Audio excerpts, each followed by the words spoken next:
Today, we're diving into the intriguing lives and fates of the 12 apostles of Jesus Christ. These were no ordinary folks. They hailed from diverse backgrounds, fishermen, peasants, artisans, and left everything behind to follow their master. They witnessed the resurrection of Jesus and were tasked with spreading the gospel worldwide. But, hold on. Their testimonies weren't a smooth ride. They faced persecution and martyrdom, sacrificing their lives for the love of Christ. Each of their deaths is a poignant testament to their loyalty and the extreme cruelty humanity can inflict on its own. Now, if you think their lives ended ordinarily, you're in for a surprise. Their stories are wrapped in mystery, controversies, and some downright macabre narratives. In this video, we're delving into all the details found in the Bible, along with info from the church and historians. So, do me a favor, hit that subscribe button, give us a thumbs up, and stick around till the end. John, the Beloved. Let's shine a light on one of these apostles, John, the Beloved. He's a central and mysterious figure in biblical tales, son of Zebedee and Salome, and brother to James, another apostle. Picture this, a disciple so close to Jesus that he's often referred to as the one whom Jesus loved. This unique bond gave John unparalleled insight into Jesus' teachings and events. Known for his spiritual sensitivity, John played a key role in transmitting Jesus' teachings. He was there at pivotal moments like the Transfiguration and the Last Supper. After Jesus' death, he became a linchpin in the early Christian community in Jerusalem. But, buckle up, John's fate gets mysterious. Persecutions hit hard, especially under Emperor Domitian for preaching in Ephesus. Tradition says John faced a boiling cauldron of oil, and survived miraculously. Emperor's response: exile to Patmos, an imperial prison. Quick note, no biblical verse backs the hot oil part, it's church tradition. Post-turmoil, John is on Patmos, having apocalyptic visions in the book of Revelation. The mystery continues around his death. Despite Roman attempts, John supposedly died a natural death. According to Bishop Polycrates, cited by Eusebius, he passed away in Ephesus around 100 AD at 94. But, when Constantine checked his tomb for a memorial, it was empty. John's final years, surrounded by life's enigmas, marked a departure from this world. The wisdom these apostles gained over the years became a pillar in the Christian community. Their words, soaked in spiritual depth, guided, corrected, and encouraged the faithful. Rooted in their experiences with Christ, their teachings resonated with authority and love, nourishing the growing faith. In his twilight days, John reflected on the history he'd seen, from humble beginnings to struggles in Ephesus. Every word he wrote emphasized the gospel's heart, unconditional love in Jesus Christ. His book of Revelation offered hope, pointing to Jesus triumphing over evil. Even in adversity, triumph belongs to God. John left an immeasurable legacy, a founding apostle, and an exemplar of faith, love, and perseverance. Now, on to James, known as James, son of Zebedee. Witness to the miracles and close agony of Jesus, his post-death story took a sharp turn. King Herod Agrippa, eager to please the Jews, ordered his execution. Details are scant, but tradition leans toward beheading or sword-piercing. Now, let's shed some light on an interesting detail. There are two apostles named James in the scriptures. We've already discussed James, the son of Zebedee. The second one is James, the son of Alphaeus, also known as James the Less.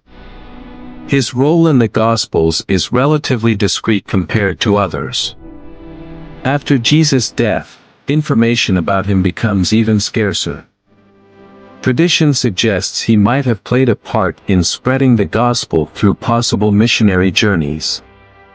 As for James the Lesser's death, the lack of specifics in the scriptures and diverse traditions make it a point of uncertainty.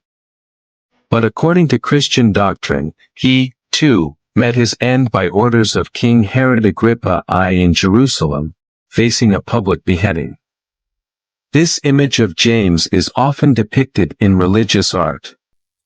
In first-century Jerusalem, the news of James the Lesser's death hit hard.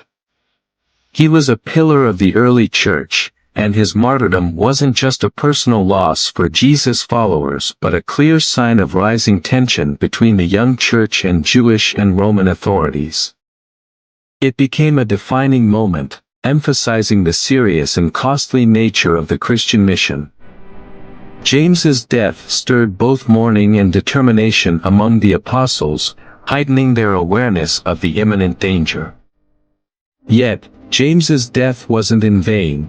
It sparked a new wave of evangelization and testimony among Christians. Despite persecution, the church expanded beyond Jerusalem and Judea, reaching Samaria and eventually the far reaches of the Roman Empire. The gospel, nurtured by the blood of martyrs, found fertile ground in hearts thirsty for hope and truth. Meanwhile, James the Less continued his discreet yet vital ministry. Although scriptures provide few details, church tradition suggests he played a significant role in spreading the faith during uncertain and challenging times. Reflecting on the lives of these two Jameses, we find inspiration for subsequent generations of Christians. They represent the diversity within the church, one with a public role and a dramatic end, the other with a quieter but equally important contribution. Their stories echo in the church's memory, reminding believers that the path of discipleship can take many forms. Each, in their way, embraced the call to follow Christ, whether in the public square or the discreet shadows of faithful service. Now, let's pivot to another central figure, Peter. Originally Simon, a Galilean fisherman, was called by Jesus to become a fisher of men. Later, his name changed to Peter, symbolizing the solidity of his faith. Peter was portrayed as fervent and dedicated, witnessing miracles and even recognizing Jesus as the Christ. Playing a central role in the Last Supper, Peter also led the apostles. However, his denial of Jesus during the arrest was a significant event, followed by profound repentance and restoration after the resurrection. Post-Jesus, Peter embarked on a journey across the Roman Empire to spread the gospel, eventually settling in Rome, where he led the Christian community. In the Acts of the Apostles, Peter plays a crucial role in expanding the gospel, especially to the Gentiles. In 64 AD, a great fire in Rome led Emperor Nero to blame Christians, triggering relentless persecution. Peter, arrested, faced a death sentence as part of these tragic events. A poignant narrative emerges regarding the Apostle Peter in the annals of Christian tradition. Tradition holds that, in an act of profound humility, Peter requested to be crucified in an inverted manner, head downwards. The chosen location for this crucifixion was the Vatican Hill, now adorned by the majestic Basilica of St. Peter. Peter's inverted crucifixion became a courageous and final testimony, signifying his unwavering faith in Jesus Christ.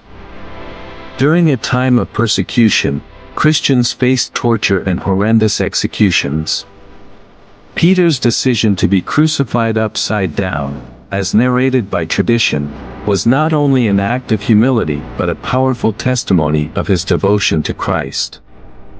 This choice reflects the profound transformation from the impetuous fisherman on the shores of the Sea of Galilee to the pillar of the Church, a leader whose faith guided countless others. As flames of persecution burned, the Christians' faith spread with even greater vigor, an unquenchable flame defying oppression and death. Peter's death was not the end but a new beginning. His journey marked by denial and restoration, bravery, and sacrifice continues to inspire and encourage Christians through the centuries. In the complex tapestry of history, Emperor Nero's responsibility for the death of the apostle Judas Thaddeus becomes apparent. Despite being less mentioned in the Bible, Judas Thaddeus played a significant role in questioning Jesus' words at the Last Supper. Post-Jesus, he contributed extensively to spreading the gospel in Mesopotamia and Persia. Christian tradition offers diverse narratives about Judas Thaddeus' death, suggesting possible martyrdom by stoning or blows from an axe. Regardless of specifics, his death symbolizes dedication and fidelity to Christ, making him one of the patron saints of lost causes, a beacon of hope in challenging situations. Andrew, brother of Simon Peter. Andrew, overshadowed by more prominent apostles, had a unique closeness with Jesus from the start. Associated with crucial moments in the Gospels, Andrew's importance extends to being the founder of the Church of Constantinople. Tradition states that he faced crucifixion in Patras, Greece, on a cross in the shape of an X, later known as the Cross of St. Andrew. Andrew's crucifixion, like Peter's, was a testament to the unworthiness to die in the same way as Jesus. His legacy endured even after centuries, with his remains brought to Scotland, where he is venerated. Philip from Bethsaida. Philip, called by Jesus from Bethsaida, found himself involved in significant episodes, including the miraculous feeding of the multitude. His logical evaluation of material resources contrasts with Jesus' divine intervention, showcasing the human perspective in the face of challenges. Even after Jesus' death, Philip played a crucial role in propagating the gospel, undertaking missionary journeys to regions like Samaria. His journey, marked by encounters with challenges and miracles, contributed to the early growth of Christianity. The information regarding the death of the Apostle Philip in the New Testament is scant, leaving a void filled by church traditions. The specifics surrounding his demise lack a clear consensus, with accounts proposing that Philip faced crucifixion and stoning in Hierapolis, Asia Minor, around 80 AD during the persecution ordered by the Roman Emperor Domitian. Simon, known as Simon the Zealot, stands out among the apostles for his unique identity and unwavering commitment to his principles. His life before encountering Jesus remains shrouded in mystery, but the designation, Zealot, suggests a possible association with a politically and religiously fervent group devoted to Israel's independence. The details of Simon the Zealot's death are scarce in the scriptures, with most accounts indicating brutal torture, including flaying and cleaving, during the persecution of Christians by the Roman Emperor Trajan. Bartholomew, one of the 12 apostles. Bartholomew, chosen by Jesus as one of the 12 apostles, embarked on a journey of preaching the gospel in India after Jesus' death. His successful conversions drew the ire of King Astyages, leading to Bartholomew's arrest and execution. Historical records offer limited details about Bartholomew's death, and Christian tradition provides varied narratives. One account suggests martyrdom by flaying, a brutal execution method, while another, rooted in Eastern Orthodox Christian tradition, narrates miraculous escapes from execution attempts, concluding with his crucifixion upside down in Hierapolis, Asia Minor, during the persecution by Emperor Trajan. In the year 51 AD, Bartholomew endured the gruesome ordeal of being flayed alive before facing crucifixion upside down. His skin was publicly exhibited as a stark warning to other Christians. Matthew, the apostle and evangelist. Originally Levi, a tax collector in Capernaum, Matthew's life took a transformative turn when called by Jesus. Despite societal disdain for his profession, Matthew's enduring contribution was the gospel, a foundational part of the New Testament. According to ancient Christian traditions, Matthew continued preaching after Jesus' ascension. The widely accepted tradition surrounding his death asserts that Matthew was martyred in Nadab, Ethiopia, during Mass, killed by the sword, bearing witness to his unwavering faith in Jesus Christ. Thomas, also known as Doubting Thomas. Thomas, one of the 12 apostles and known for his skepticism, expressed doubt about the resurrection, earning him the moniker, Thomas the Doubter. His transformation occurred when he was invited by Jesus to touch the wounds, leading to his proclamation, "My Lord and my God." Limited information exists about Thomas's later life, with Christian traditions suggesting involvement in missions in India. According to this narrative, Thomas met martyrdom by spears in Chennai, India, following a successful evangelization mission. In this segment, we delve into the narrative of Judas Iscariot, a name etched in history as a symbol of betrayal within the Gospels. His role as the apostle who betrayed Jesus to religious authorities has resonated through centuries. Judas's life before becoming a disciple of Jesus remains shrouded in mystery, and initially, he shared a common calling and purpose with other followers of Christ.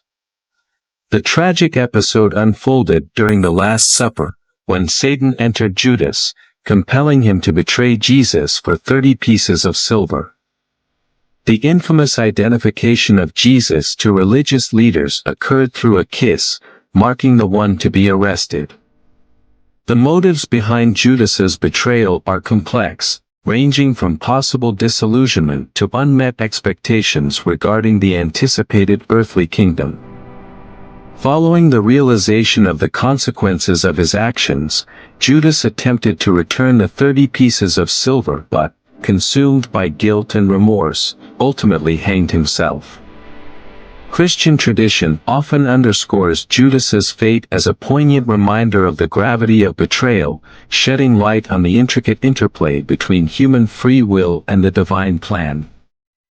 Judas's death by hanging, as depicted in the Gospels of Matthew and Acts, took place in a field known as the Field of Blood or Potter's Field, acquired with the returned silver.